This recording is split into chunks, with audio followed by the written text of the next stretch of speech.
My goodness, don't you remember when you went first to school? You went to kindergarten.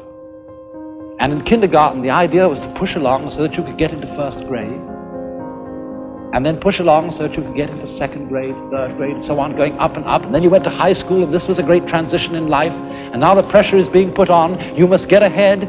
You must go up the grades and finally be good enough to get to college. And then when you get to college, you're still going step by step, up to the great moment in which you're ready to go out into the world.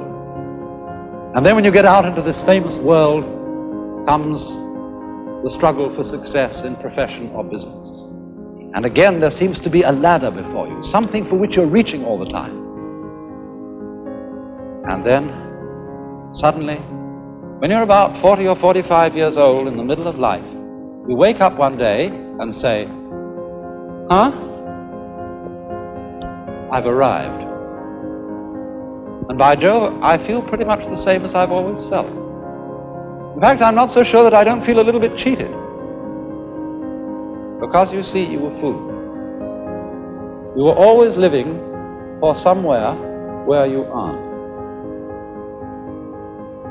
And while, as I said, it is of tremendous use for us to be able to look ahead in this way and to plan, there is no use planning for a future, which when you get to it and it becomes a present, you won't be there.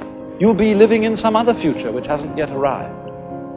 And so in this way, one is never able actually to inherit and enjoy the fruits of one's action. You can't live at all unless you can live fully now.